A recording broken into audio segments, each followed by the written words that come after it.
너희가 무엇을 찾느냐? 랍비여, 어디 계시오니이까? 요 맞습니다. 예, 예쁘죠. 이거는요. 진달래. 예, 맞습니다. 진달래.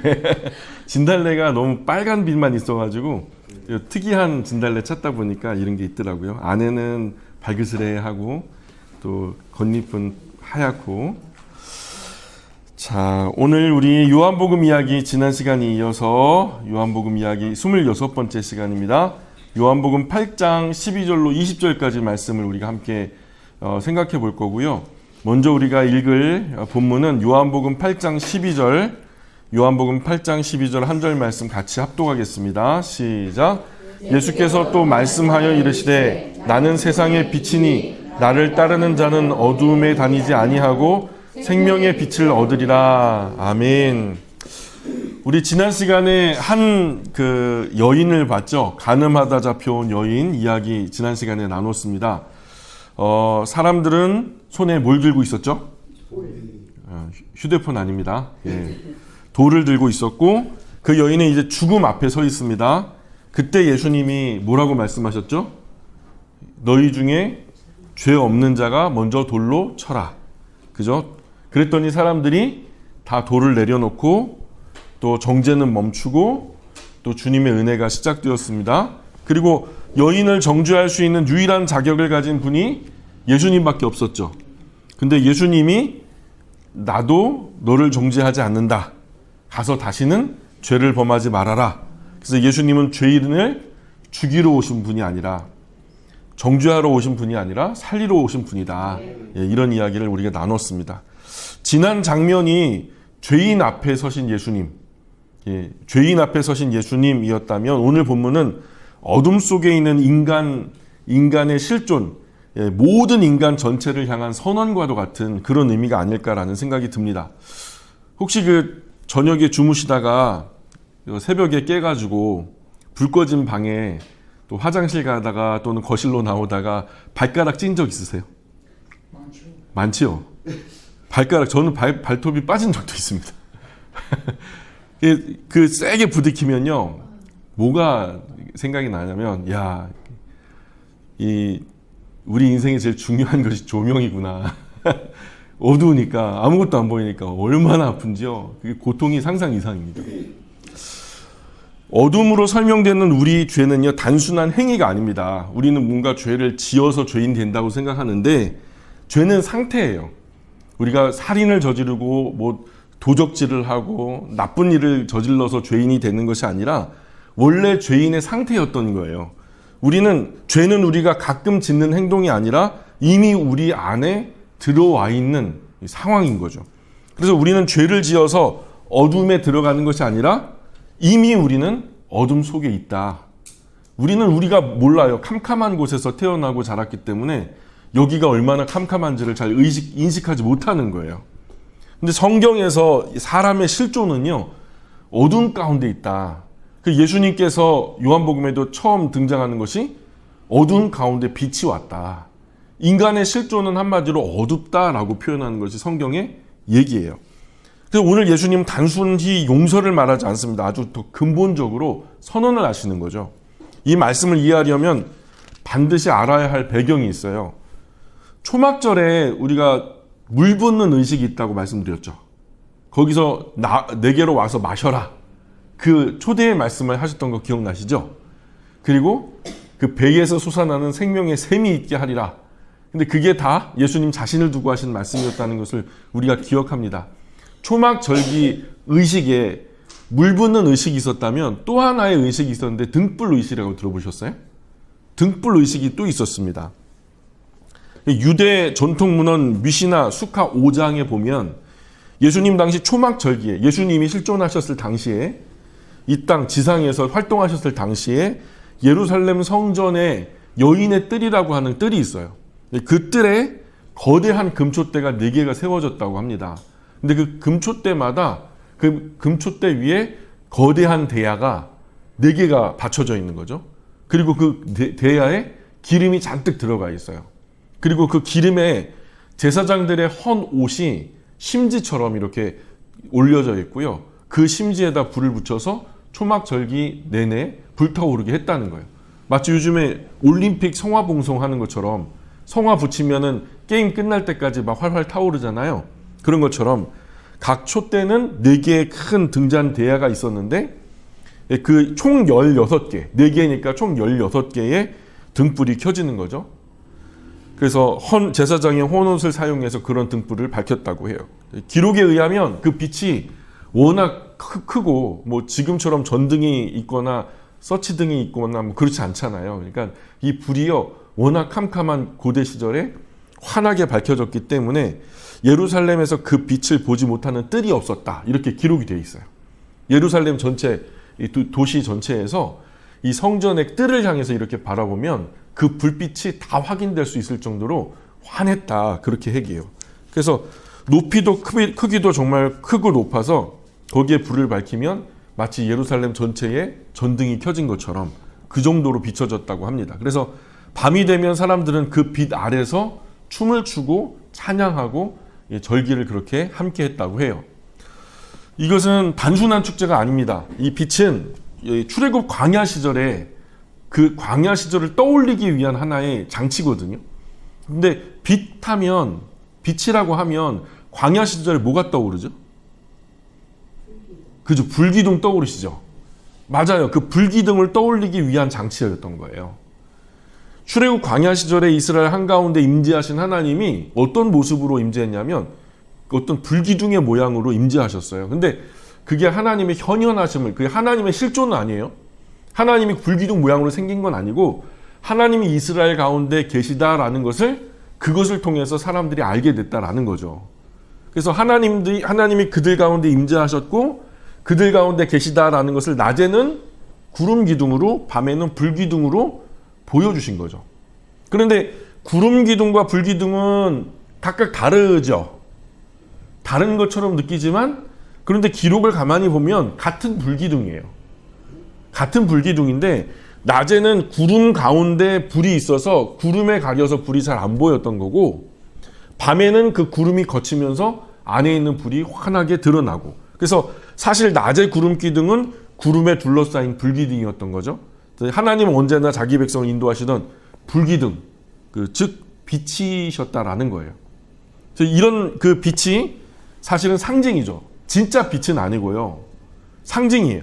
해마다 켜는 거예요. 절기 때마다 이 등불 의식을 통해서 불을 켜가지고 광야 시절에 우리를 밝은 불기둥으로 인도하신 하나님, 그것을 기억하면서 감사를 드리고 기억하는 거죠. 근데 해마다 꺼져요, 또. 꺼져요. 왜냐하면 불을 계속 켜놓을 수가 없잖아요. 1년 내내. 그러니까 절기 때 켰다가 또 끄고, 다시 켜고, 다시 끄고, 그렇게 반복하는 거예요. 바로 그 초막절기 등불 의식 한 가운데서 예수님이 말씀하시는 거죠. 일전에 우리가 이 물 붓는 의식 속에서 예수님이 생명의 샘에 대한 이야기를 하셨던 것처럼 오늘 그 등불 의식 가운데에서 예수님은 빛에 대한 이야기를 하시는데 12절에 이렇게 말씀하는 거죠. 예수께서 또 말씀하여 이르시되 나는 세상의 빛이다. 그죠? 나를 따르는 자는 어둠에 다니지 아니하고 생명의 빛을 얻으리라. 명제로 한번 떼어서 한번 생각해 봐요. 나는 세상의 빛이다. 나를 따르는 자는 어둠에 다니지 않을 것이다. 생명의 빛을 얻을 것이다. 이런 말씀이죠. 예수님은 여기서 내가 생명의 빛을 가르쳐 주겠다. 이렇게 말하신 게 아니라 나는 세상의 빛이다. 그죠? 나는 생명의 물이다. 그러셨던 것처럼 나는 세상의 빛이다. 그렇게 말씀하셨단 말이에요. 이 빛은 단순히 눈에 보이는 밝기가 아니에요. 예수님의 빛은 얼마나 밝을까? 그런 빛이 아니고 인생의 방향을 바꾸는 어떤 능력입니다. 그래서 초막절기 등불은 모형이죠. 예수님을 상징할 뿐 예수님은 아닌 거예요.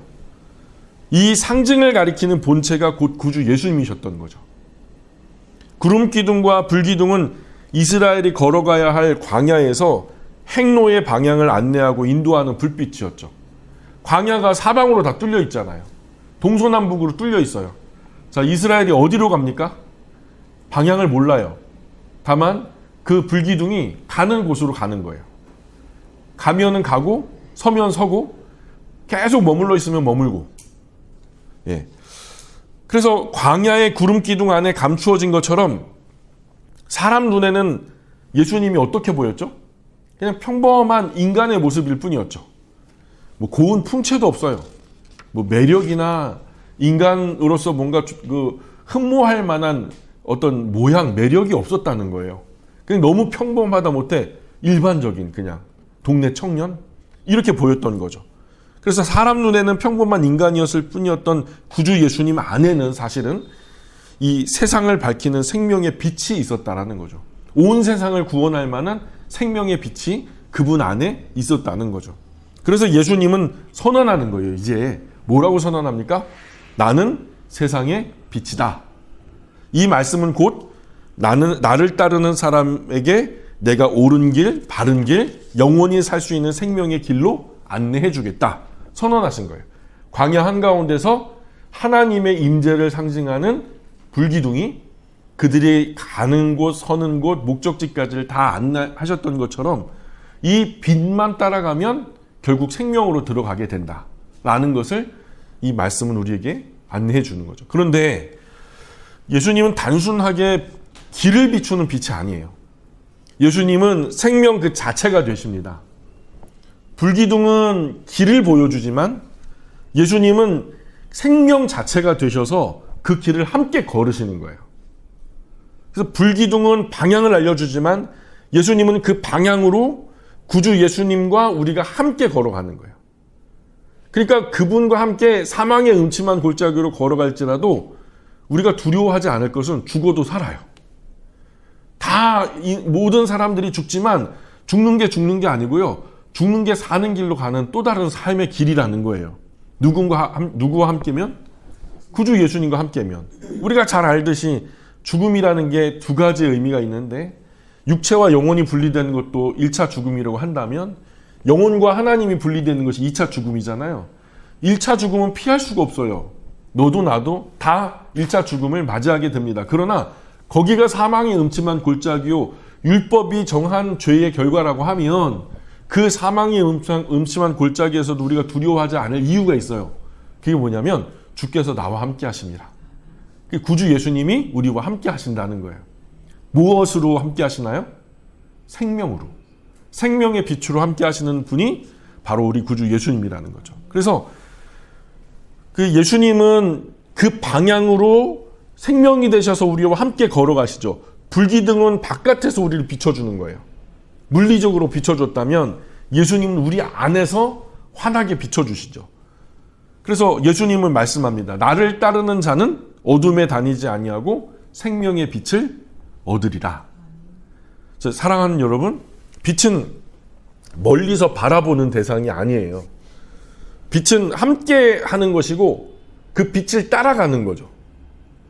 그리고 그 빛을 따라가는 순간 우리는 더 이상 삶의 길에서 방향을 잃지 않아요. 어디로 가야 할지 아주 명백한 진리의 기준을 얻게 되는 거죠. 진리를 동서양막론하고 도라고 해요. 오늘날도 수많은 종교, 수많은 이 도인들이요, 도를 닦아요. 그 도를 왜 닦아요? 참된 진리의 길을 알고자 도를 닦는 거예요. 영구불변의 절대 기준의 진리를 터득하고자 도를 닦아요. 근데 아직까지 닦았는데 찾지를 못하는 사람들은 아직도 닦고 있어요.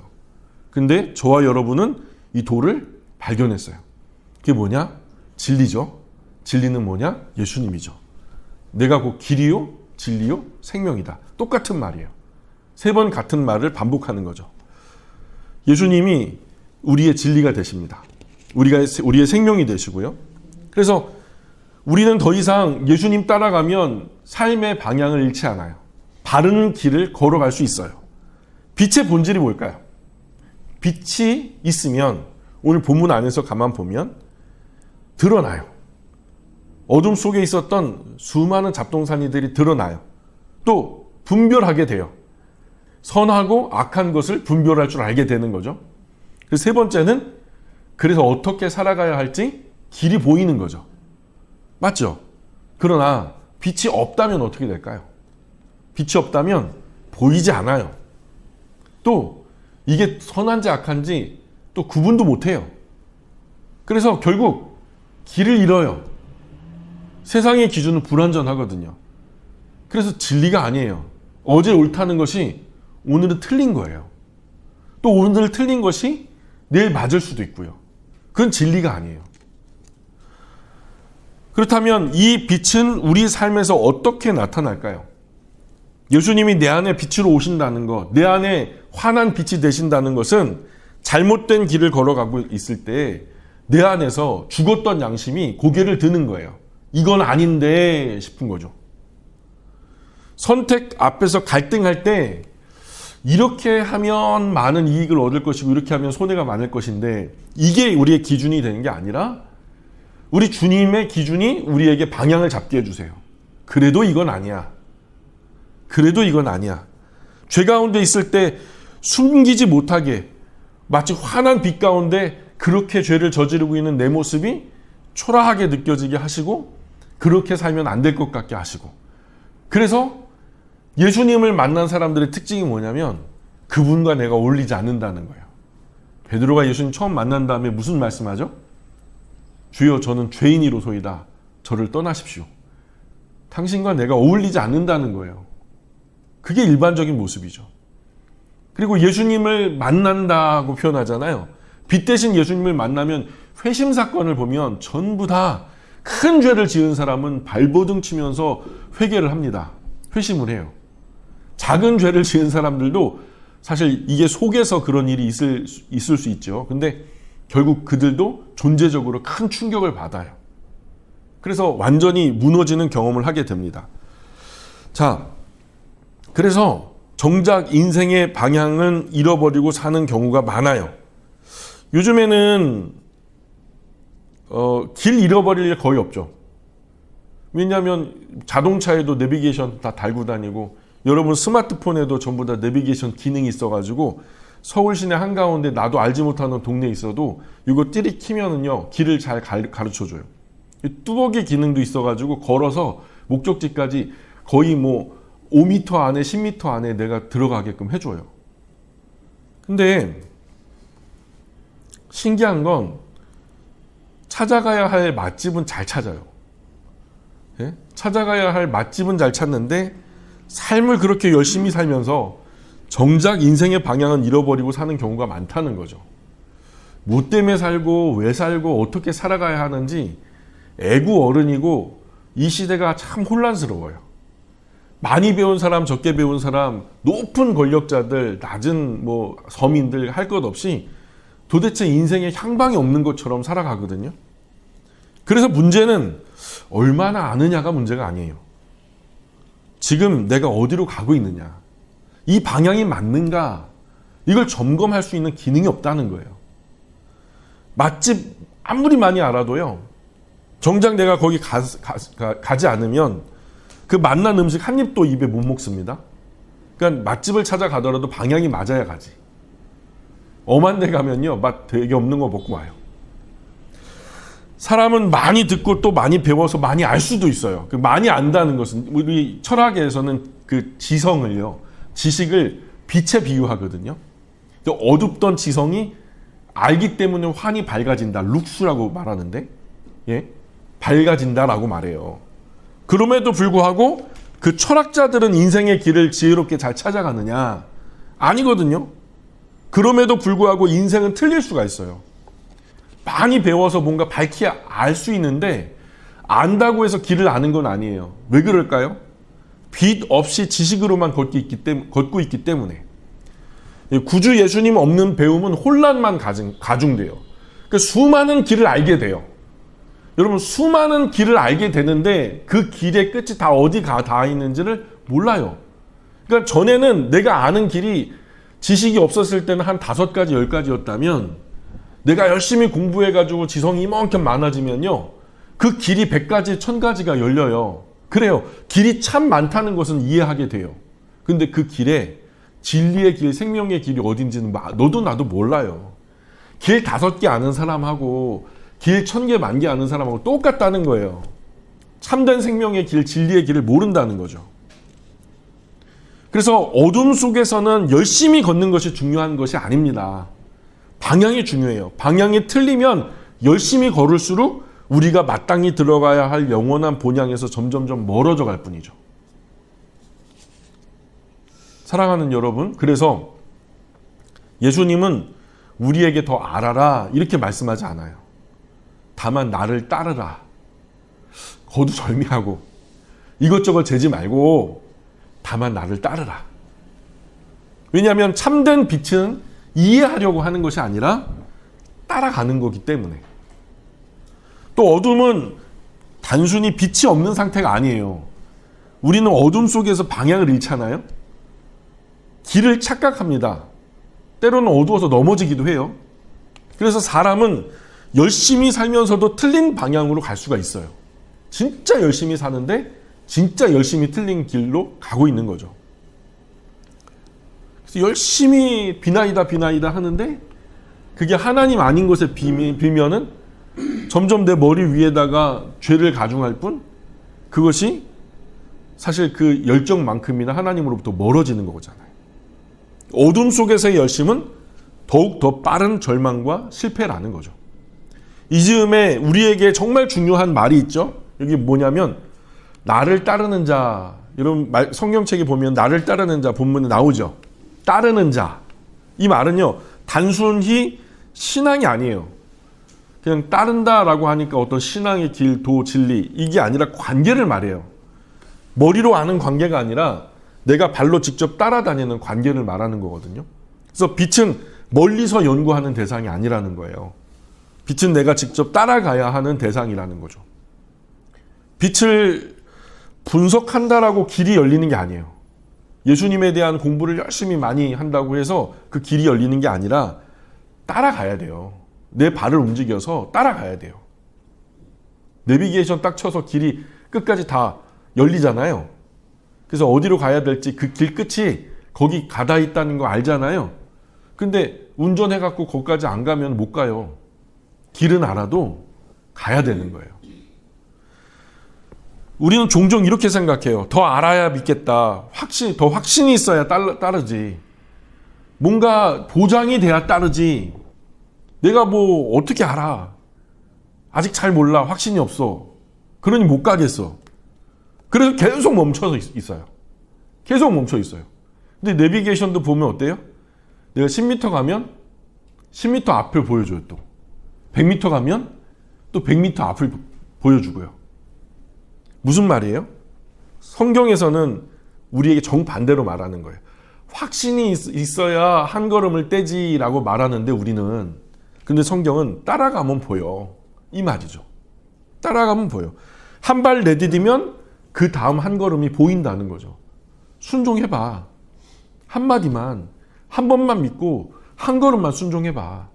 그 다음 걸음 보일걸? 순종하면 그 다음 문이 열릴걸? 그래서 신앙은 확신이 생긴 다음에 움직이는 것이 아니라 움직일 때 확신이 생긴다는 거죠. 이렇게 하면 많이 피곤하고 이렇게 하면 많이 손해보고 이렇게 되면 여러 가지로 많이 어려워지는데 이거는 나의 논리고 말씀이 그렇다고 하니까 한번 우선 그렇게 해볼까? 라고 하면 새 힘이 생기는 거죠. 사람이 떡으로만 사는 게 아니고 하나님 말씀으로 사는 거라면서요. 근데 이스라엘 백성들이 순종함으로 광야에 대책 없이 들어가지 않았다면 그 생명의 양식과 생명의 물을 얻을 수 있었겠어요? 경험 못했을걸요? 확신이 있어야 가지. 그러면 이집트에서 못 떠났죠. 출애굽기는 없는 거죠. 떠났어요. 아브라함도 떠났고요. 우리는 지금 빛을 바라보고만 있으면 안 됩니다. 빛을 알고도 따르지 않는 것은 어둠 속에 있는 것보다 더 위험한 상태라는 거예요. 이제는 그 빛을 따라가야 돼요. 좀 실천해 봐야 돼요. 빛 대신 예수님. 빛은 설명하는 대상이 아니라 내 인생을 맡기고 따라가는 대상이에요. 전에는 좀 내 깜냥으로, 내 상식으로, 내 지성으로 어떻게 살아보려고 했다면 예수님이 시키는 대로 한번 살아보는 거죠. 당장에 한번 오늘 댁에 가다가 운전하면서 그런 상황을 한번 만나봐요. 끼어들기. 전에 같으면 왜 끼워줘 하면서 더 악셀 밟고서 앞으로 치고 나갔거든요. 근데요. 그거 그렇게 해갖고 기분 별로 안 좋잖아요. 그죠? 양보하라 하시니 내가 하나님의 사람이라 하니 좀 이런 것들은 좀 너그럽게 좀 자비롭게 끼워줄 수도 있어야 되겠다라는 생각. 우리 아버지들 저 운전하는 차 한번 제가 탔는데요. 세상에 제가 이 옆에 있는 이걸 잡고요. 내릴 때까지 손에 땀을 쥐고 놓지 못한 적이 있어요. 얼마나 험하게 차를 모는지. 안심하십시오. 여기 계신 분은 아니니까. 네. 얼마나 손에 땀을 쥐는지요. 괴팍하게 몰고. 나중에는 제가 옆에 있는 것도 까먹었나 봐요. 한번 그렇게 살아보는 거죠. 예수님처럼. 왼뺨 맞으면 오른뺨 돌려대라는 거예요. 그냥 따라가 보는 거예요. 그렇게 하라니까 한번 해보는 거죠. 그 빛을 따라가는 순간 보이지 않던 영원한 생명의 길이 보이기 시작한다는 거죠. 13절에 보니까 읽어볼까요? 13절 시작. 네가 너를 위하여 증언하니 네 증언은 참되지 아니하도다. 자, 그러나 바리새인들이 말하는 거예요. 예수님께. 네가 너 자신을 증언하니까 너의 증언은 참되지 않다. 누가 자기의 이야기를 자기가 증인이 돼갖고 자기가 증언하냐. 이거는 그들은 빛을 보고도 논쟁을 하는 거예요. 예수님이 빛이잖아요. 근데 그 빛을 보고도 논쟁하는 거예요. 왜 그럴까요? 빛이 문제가 아니라 사실은 자기들 마음 문제예요. 빛이 어두움에 왔을 때 빛에 대응하는 사람들의 반응은 두 가지예요. 하나는 그 빛에 굴복하고 자신의 죄인됨을 고백하는 사람들이 있는가 하면 왜 기분 나쁘게 내 더러운 마음의 방을 밝혀? 저 빛을, 전구를 깨버리면 간단한 거예요. 나는 너도 나도 할 것 없이 다 더러우니까, 더 어두우니까. 그러니까 이 바리새인들은 어떤 편을 선택했죠? 빛을 없애버리는 방향으로 선택을 합니다. 그러니 이제 어떻게 제거할까만 머릿속에 가득한 거죠. 그러니까 흉음을 잡는 거예요. 가늠한 여인을 끌고 와가지고 딜레마의 어떤 상황이 몰아놓고 예스해도 노해도 예수님은 어쩔 수 없이 그냥 도태되는 그런 이야기들을 만들어낸 거죠. 덫을 친 거죠. 그러면서 지금 이 말에도 네가 너를 증언하니까 너는 참되지 않다. 근데 예수님은 뭐라고 대답하세요? 14절에 읽어볼까요? 시작. 예수께서 대답하여 이르시되 내가 나를 위하여 증언하여도 내 증언이 참되니 나는 내가 어디서 오며 어디로 가는 것을 알거니와 너희는 내가 어디서 오며 어디로 가는 것을 알지 못하느니라. 아멘. 나는 내가 어디서 와서 어디로 가는지 알아. 이런 말씀하시거든요. 이 말씀은 그냥 단순한 정보가 아니에요. 뭐 갈릴리에서 와서 뭐 예루살렘을 간다. 그런 의미가 아닌 거예요. 존재에 대한 선언인 거예요. 어디로부터 비롯되었고 어디로 가게 되는지를 예수님은 알아요. 짧은 100년 미만의 그런 지평에서 말씀하시는 게 아니라 영원을 사는 하나님의 지평으로 지금 예수님이 이 말씀하시는 거예요. 아버지 하나님께서 나를 보내셨다. 내가 아버지의 일을 한다. 그리고 내가 아버지께로 간다. 이것이 내내 말씀에서 하시는 말씀이거든요. 근데 사람은 알아요, 몰라요? 몰라요. 어디서 왔어요? 뭘 해야 되고요? 어떻게 살아가야 됩니까? 우리 안에 예수님이라는 빛이 비춰지기 전에 우리 어디서 왔는지 알았어요? 그저 기껏 해봐야 뭐 진화의 결과로 여기 왔네. 우주의 먼지가 무기물 거쳐가지고 결국 단세포 다세포 해가지고 뭐 어떻게 진화해서 포유류 돼가지고 유인원 돼가지고 결국 사람이 됐네. 우연히 왔다 우연히 가는 거 아니에요. 그럼 거기에 무슨 도덕과 윤리의 좌소가 있어요. 그러니까 사람은 몰라요. 그래서 알 수 없는 얘기를 하는 거예요. 알 수 없는 시간, 오랜 시간의 돌연변이를 겪으면 진화가 이루어지고 결국 이 지금의 우리의 모습이 있지 않을까 추측할 뿐이지 그것은 진리가 아니에요. 근데 예수님은 단언하거든요. 존재를 선언하거든요. 우리는 어디서 왔는지 무엇을 해야 되는지 어디로 가는지 모르니까 애나 어른이나 불안해하지. 불안하죠. 예수님 믿는 사람 불안해하면 안 되는데. 그죠? 자, 열심히 살아도 불안하고 많이 가져도 불안하고 많이 배워서 앞이 좀 훤히 많이 보여도 여전히 불안하고. 왜 그럴까요? 보이면 뭐합니까? 수많은 길 중에 어느 길이 맞는 길인지 모르는데 그 길 끝이 어디로 연결되어 있는지 어떻게 압니까? 그런데 예수님 말씀하예요. 과거 나는 어디서 왔는지, 지금 무엇을 해야 하는지, 앞으로 어디로 가야 하는지, 이 말은 나는 길을 안다 이거예요. 예수님은 길을 안다 정도가 아니고 내가 곧 길 자체다라고 말해요. 예수님은. 맞죠? 예수님은 내가 길 자체다. 내가 생명 자체다. 라고 말해요. 내가 빛 자체다. 내가 생명임을 자체다. 얼마나 반복해야 알아듣겠냐. 각각 다른 말로 여러 사람이기 때문에 어떤 사람은 이렇게 하면 알아들을까? 어떤 사람은 저렇게 말하면 알아들을까? 수많은 경우의 수를 가져다가 수많은 예를 들어서 수많은 방법으로 진리를 지금 선포하고 계시는 거예요. 그래서 사람들은 길을 찾으려고 애를 쓰지만 구주 예수님 말씀해요. 그거 이것저것 공부하고 따르고 도닦고 막 그러지 말고 나를 따르라. 얼마나 간단해요. 예수님이 길이니까 진리니까 생명이니까 예수님이 빛이니까 예수님만 따르면 되는 거예요. 우리는. 그러면 얼마나 간단해요. 마음 편하죠. 예수님만 믿으라고요. 좀 머리 그렇게 좋지 않으면 예? 덮어놓고 예수님 따라도 손해 안 봅니다. 예. 인생의 문제는 정보 부족이 아니라요. 좀 뭘 몰라서 생기는 문제가 아니라 방향상실이에요. 방향상실. 예수님만이 인생의 바른 방향이 되실 수 있어요. 길을 모르는 사람이 지도만 들고 있는 것과 길 자체이신 분을 따르는 것은 완전히 다른 거예요. 예수님은 인생 내비게이션이에요.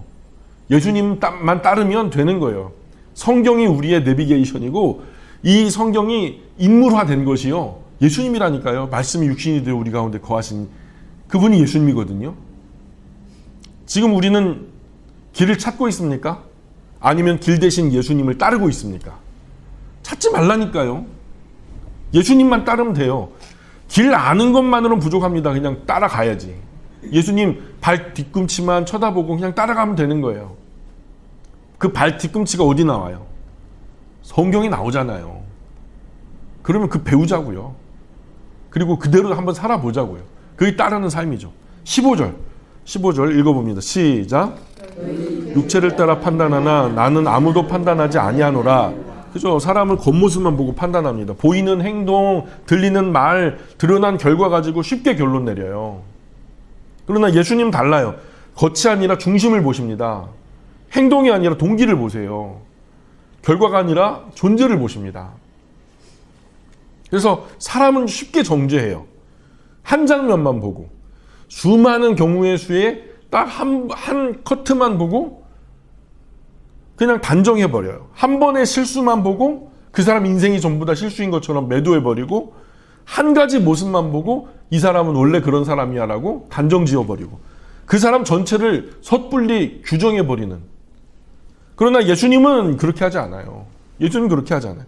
예수님은 아주 신중하게 보시고 깊이 들여다보시고 끝까지 보시고 그리고 무엇보다 그렇게 보시는 이유는 판단하고 정죄하기 위한 것이 아니라 정확하게 보시고 살려주시려고. 의사가 환자를요 자세하게 들여다보는 이유는 뭘까요? 뭘로 죽을까 그거 진단하는 걸까요? 당신은 이걸로 죽을 겁니다. 이거 하는 거예요? 아니면 의사가 자세하게 들여다보는 것은 어떻게 살려줄 수 있을까? 그거 고민하는 거죠. 예수님이 그런 거예요. 만병의 의사가 되신, 인류의 의사가 되시는 그 눈으로 각 사람을 그렇게 들여다보고 계시는 거예요. 왜 자세하게 진지하게 정확하게 보시려고 하냐면 어떻게 치료하실지를 보시는 거죠. 형사들이 볼 때 한 사람을 보면 형사들은 그 죄인을 볼 때요. 이 사람이 죄를 지었다는 걸 증명하기 위해서 죄를 들여다봐요. 그죠? 어떻게 이 사람을 집어넣을까? 그 아주 그냥 독사 같은 눈으로 꿰뚫어 보는 거죠. 저놈이 날 속이고 있다. 그런 전제하에 5만 가지 의심을 전부 다 이제 다 해보는 거죠. 그 의심의 의미는 뭐예요? 잡아서 놓겠다죠. 근데 사랑하는 가족이요. 내 사랑하는 가족이 죄의 누명을 썼어요. 죄를 지었대. 그 가족의 입장에서 볼 때는 어떻게 볼까요? 죄가 있어도 죄가 설령 있다고 해도 내가 대신 무릎 꿇고 사죄할 마음이 있는 거예요. 우리 아버지, 우리 어머니, 우리 아들, 우리 딸 용서해 주세요. 제가 잘못했어요. 이럴 요량으로 죄가 있다면 내가 대신할 요량으로. 그리고 죄가 없다면 그 억울함, 그 무고함, 그냥 같이 가슴 치면서 죄의 누명을 벗을 때까지 같이 가슴 찢으면서 함께 이겨내려고, 극복하려고. 그렇죠? 그게 가족된 마음 아니겠어요? 예수님은 형사된 눈으로 우리를 보실까요? 가족된 마음으로 우리를 보실까요? 말 하나 많아죠. 음란하자 잡혀온 여인의 예에서도 분명히 나타나잖아요. 사람의 판단은 죄 지은 사람을 율법에 묶어 죄와 함께 죽여버리면 그만인 거예요. 그래서 군중들은 뭐 때문에 왔어요? 죽이려고 왔잖아요. 돌 들고 왔어요. 근데요, 예수님은 뭐가 들려 있어요? 예수님 손에는 사랑이 들려 있죠. 자비와 긍휼이 담겨 있어요. 예수님 무너진 사람을 용서하고 다시 살아나게 하려고. 우리는 지금 어떤 눈으로 사람들을 봐요? 정죄하는 눈입니까? 아니면 다시 살게 하는 눈입니까? 소름 끼칠 때가 있어요. 그리스도인 입에서 나중에 천국 가서 보자 이런 말 나온다니까요. 너는 어차피 지옥 갈 놈이니까. 세상 사람들하고 맞닥뜨리면요, 예수님의 자비와 긍휼의 눈으로 보는 게 아니라 너 나중에 내가 천국 가면 너는 지옥에서 고통받을 존재야.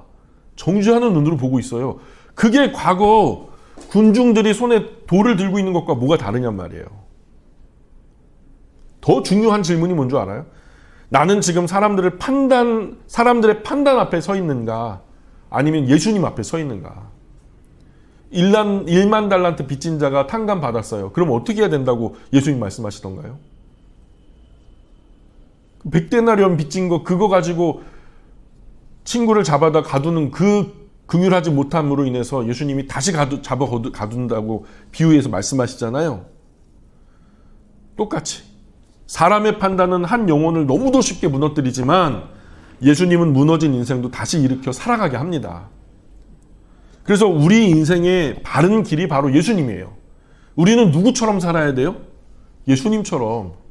여러분, 우리의 본성은 집 밟고 싶고 우리 천국 가서 보자 이런 말 하고 싶고 왼뺨 맞으면 오른뺨이 아니라 그저 그냥 한 10배로 더 패주고 싶고 그냥 끼어들면은요 더 앞서가지고 더 그냥 보복운전하고 싶고 5만 가지 우리 인간의 죄된 본성이 우리로 자꾸만 끌어오르게 하지만 그러나 우리는 그 길로 가지 않기로 작정한 사람들이라는 거예요. 누구 따라가야 돼요? 예수님 따라가려고 작정한 사람들이라는 거예요. 지난주에는 사람들이 돌을 들었죠. 오늘은 사람들이 판단합니다. 너 틀렸어. 너 틀렸어. 다른 것 같지만 같아요. 돌은 행동에서 드러난 정죄죠. 판단은 마음속에서 이미 판단이 된 정죄예요. 어둠은 돌을 들게 하고 빛은 돌을 내려놓게 합니다. 어둠은 사람을 함부로 판단하지만 빛은 사람을 판단하지 않아요. 오직 판단하실 분은 예수님이죠. 예수님도 그래요. 나도 판단하지 않는다 그러잖아요. 16절에. 16절 볼까요? 시작. 만일 내가 판단하여도 내 판단이 참되니 이는 내가 혼자 있는 것이 아니요 나를 보내신 이가 나와 함께 계심이라. 예수님이 그 전절에 뭐라 그래요? 나는 판단하지 않는다 그래요. 판단하지 않는다. 그런데 내가 만약에 판단한다고 해도 나의 판단은 참되다. 이건 나의 판단은 참되다라는 것은 율법적인 용어거든요. 그러니까 율법적으로 옳다라는 얘기예요. 그러니까 왜 참됩니까? 율법적으로 예수님의 판단이 왜 참돼요? 율법은 어떻게 정하죠? 그 사람이 죄를 저질렀으면 한 사람의 증언만으로 그 죄를 정죄할 수 없어요. 맞아요? 두세 사람이 함께 공히 보고 같은 말이 각각 다른 곳에서 같은 말이 나왔을 때 그것을 합리적인 모습으로 여기는 거죠. 그러니까 사람의 판단은 왜 틀릴 수밖에 없습니까? 제한되어 있기 때문에 우리는 일부만 보잖아요. 우리가 10사람이 봐도요. 그 사건을 정확하게 보질 못해요. 그 속사정을 잘 모를 수가 있단 말이에요.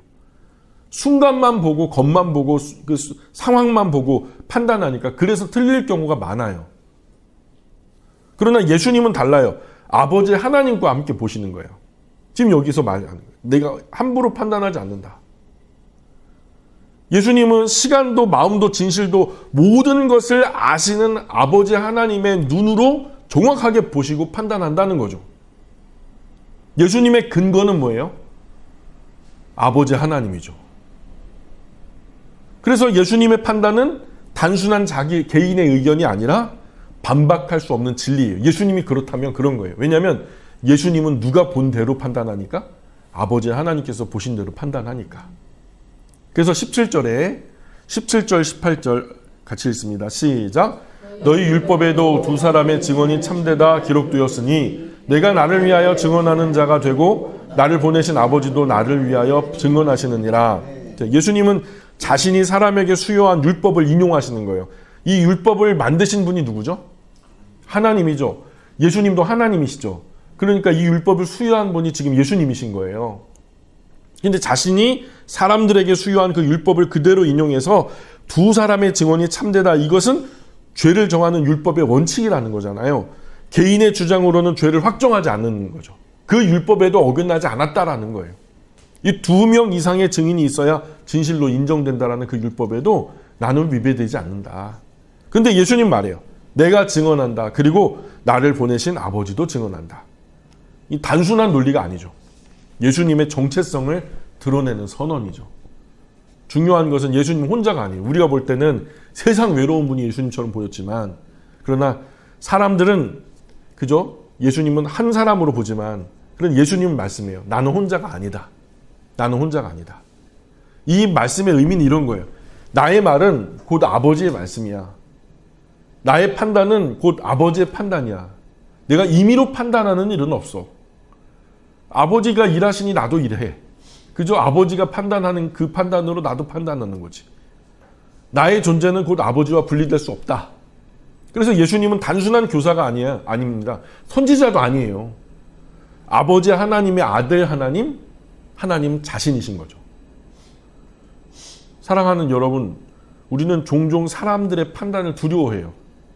사람들이 나에 대해서 뭐라고 여길까? 나를 어떻게 생각할까? 그러나 오늘 말씀은 이렇게 말씀해요. 중요한 것은 사람의 판단이 아니라 아버지 하나님의 판단이라는 거잖아요. 그러니까 사람 눈치 보며 사는 것이 세상 사람들이라면 하나님 눈치 보며 사는 사람들이 하나님의 사람들인 거예요. 사람의 판단은 쉽게 바뀝니다. 상황에 따라서 그 결과가 손바닥 뒤집듯 쉽게 달라져요. 그러나 하나님의 판단은 변하지 않아요. 일단 그렇다면 끝까지 그런 거예요. 그래서 계속 되는 중요한 질문은 이거예요. 나는 지금 사람 앞에 서 있는가? 하나님 앞에 서 있는가? 사람들의 시선은 흔들립니다. 늘 그래요. 그러나 하나님의 말씀은 결코 흔들리지 않아요. 사람들의 눈이 흔들리지 않는다면 여론이라는 게 있겠어요? 여론이 뭐 지지도가 몇 프로다. 몇 프로가 다운됐다. 몇 프로가 올라갔다. 이게 뭐예요? 바로 사람들의 여론이 흔들리는 거잖아요. 근데 하나님은 흔들림이 없어요. 100이면 100이에요. 0이면 0이고. 사람은 풀과 같고 풀의 꽃과 같다. 풀은 시들고 풀의 꽃은 떨어진다. 그러나 하나님의 말씀은 영원하다. 20절 계속 볼까요? 20절 시작. 이 말씀은 성전에서 가르치실 때에 헌금함 앞에서 하셨으나 잡는 사람이 없으니 이는 그의 때가 아직 이르지 아니하였음이로라. 자, 아무도 예수님 잡지 못하죠? 왜 그렇죠? 우리가 전에 살펴봤던 대로 때에 대한 이야기 했었잖아요. 이때는 하나님의 때가 아닌 거예요. 하나님의 시간 타이밍이 중요한데 하나님의 타이밍이 아니었던 거죠. 사람은 타이밍 계산을 하거든요. 언제 해야 유리한지, 언제 움직여야 손해보지 않을지, 언제 해야 대박이 터질지 뭐 이런 것들을 계산합니다. 그러나 하나님은 우리와 달라요. 하나님은 때를 이루세요. 우리는 때를 기다리지만 하나님 그 때를 이루시는 거예요. 그게 하나님과 우리의 다른 점이에요. 그 하나님의 때는 우리는 막을 수가 없어요. 앞당길 수도 없어요. 늦출 수도 없어요. 그래서 예수님의 인생은 사람에게 끌려다니는 인생이 아니라 하나님의 때를 따라 움직이는 인생이셨다는 거죠. 예수님은 우리에게 정보를 주러 오신 분이 아니에요. 우리의 지성을 밝히기 위해서 오신 분이 아니라고요. 우리 인생의 길과 진리, 생명이 되려고 오신 분이에요. 그리고 그 오신 분이 우리를 향해서 뭐라고 말씀하고 계시냐면 오늘 나를 따르라. 나처럼 살자. 그래서 영원한 하나님의 나라 그 복락까지 함께 가자. 초대하시는 분이시죠. 우리는 지금 그 선택 앞에 서 있는 거예요. 빛을 볼 것인가? 아니면 그 빛을 따라갈 건가? 오늘도 많은 사람이 그 빛을 봅니다. 그 빛을 소개받아요. 그리고 어느 정도 그 빛을 환하게 봅니다. 바울도 그래요. 그 빛을 본 사람들 얘기를 해요. 근데 그 빛을 봤으나 따르지 않는 사람들도 얘기해요. 영영 그 사람들은 못 따라올 거라고 말하죠. 그러면서 여전히 어둠 속에 머물러 있습니다. 빛은 바라보는 대상이 아니라 따라가는 대상이라고 계속 성경은 강조하고 있는 거예요. 아직도 인생의 방향이 흔들리고 있다면, 아직도 마음이 어둡고 좀 답답하다면 오늘 구주 예수님이 이 말씀 꼭 들으시기 바랍니다. 나는 세상의 빛이다. 나를 따르라. 음란하다 끌려온 여인도, 그를 끌고 온 군중도 예수님 앞에 같이 서죠. 빛 대신 예수님은 그들 가운데 빛이 되어주셨어요. 군중 위에서도, 여인 위에서도 빛이 되어주셨어요. 그랬더니 어떤 일이 벌어집니까? 양심이 건드려져요. 자기들의 속내가 다 드러나지 않습니까? 그래서 선택을 바꿉니다. 돌을 내려놓고 돌아가요. 여인도 죄를 내려놓습니다. 그리고 세 번째 어떻게 됩니까? 방향이 달라져요. 정죄의 길에서 군중은 돌아서고 죄를 지은 여인도 방탕하던 죄의 길에서 벗어납니다. 이제 구주 예수님을 따르는 의의 길을 선택했을 거예요. 이 여인이 이후에 어떻게 살았을까요? 또 똑같이 음란한 죄를 저지르는 그 소굴로 들어갔을까요? 아니면 달리 살았을까요? 달리 살았겠죠. 어둠 속에서는 열심히 걷는 사람이 문제가 아닙니다. 열심히 틀린 방향으로 가는 사람이 문제라는 거예요. 이제 우리는 빛에 대해서 많이 이야기했어요. 입이 아프게 빛 얘기를 했어요. 또 그 빛은 우리 안에 이미 있다라고 성경 말씀하는 거예요. 왜냐하면 그 빛은 곧 예수님이시니까. 저와 여러분 예수님을 영접한 거예요. 우리 안에 예수님 계시고 그분 안에 우리가 있어요. 이제 시험 문제 하나 남은 거예요. 이제 열심히 공부했으니까, 빛 얘기 많이 했으니까 시험 문제 딱 하나 있어요. 자, 이지선다예요. 이지선다. 볼 것이냐 따를 것이냐 고르시오. 볼 것이냐 따를 것이냐. 여기 그냥 답 달지 마시고 삶으로 다시기 바랍니다. 남은 인생으로 여러분이 답을 달아주셔야 돼요. 그 빛을 향해 걸어가는 한 걸음 내딛기를 원합니다. 오늘 그 한 걸음을 내딛는 사람이 인생 전체 방향을 바르게 바꾸게 될 거예요. 그리고 지금부터 완전히 다른 방향의 인생을 살게 될 것이고 훗날 전혀 다른 목적지에 도착할 겁니다. 그래요. 예수님이 길이요, 진리요, 생명이 되시니까. 우리 여기까지 할까요? 예, 기도하겠습니다. 존귀하신 아버지 하나님, 오늘도 저희를 아버지 말씀 앞으로 불러주시고 참 생명의 빛 되신 구주 예수님 바라보게 하시니 고맙습니다. 그동안 저희는 그분의 빛을 보면서도 따라가지 않았던 사람들이었습니다. 알면서도 순종하지 않았고 깨달았으면서도 여전히 자기 길을 고집하며 살아왔습니다. 저희 어두움을 고백합니다. 겉으로는 괜찮아 보였지만 저희 안에는 여전히 숨겨진 죄와 방향 잃은 선택들과 구주 예수님 없이 살아가려는 교만이 있었습니다. 오늘 이 시간 저희의 눈을 밝혀 주옵소서. 저희의 마음을 구주 예수님의 빛으로 비춰 주십시오. 그래서 저희가 어디에 서 있는지 보게 하시고 또 어디로 가야 하는지 분명히 알게 하여 주십시오. 빛 되신 아버지 하나님, 저희가 이제는 더 이상 미련한 죄의 자리에 머물러 있지 않게 하여 주시고 한 걸음 더 구주 예수님을 향해 나아가게 하여 주십시오. 제 생각이 아니라 제 고집이 아니라 구주 예수님께서 비춰주시는 거룩한 길을 따라서 살아가게 하여 주십시오. 아버지 하나님, 저희가 그 빛을 따라갈 때 저희 안에 생명의 빛이 임하게 하여 주시고 어둠이 물러가게 하시며 저희의 삶의 방향이 바로 서게 하여 주십시오. 또한 저희 삶이 이 세상 속에서 작은 빛이 되어 살아가게 하시고 어둠 가운데 있는 사람들에게 구주 예수님의 생명을 흘려보내는 복의 통로가 되게 하여 주십시오. 아버지 하나님, 오늘 이 자리에서 저희의 결단이 단지 마음의 감동으로 끝나지 않게 하시고 실제 삶의 한 걸음으로 이어지게 도와 주십시오. 빛은 저희 가운데 이미 임한 줄 믿습니다. 이제 저희가 그 빛을 따라 걷게 하여 주십시오. 그럴 수 있는 용기를 더하여 주옵소서. 저희를 어둠에서 건져내어 생명으로 인도하시는 우리 구주 예수님 이름 의지하여 기도합니다. 아멘. 하늘에 계신 우리 아버지, 아버지의 이름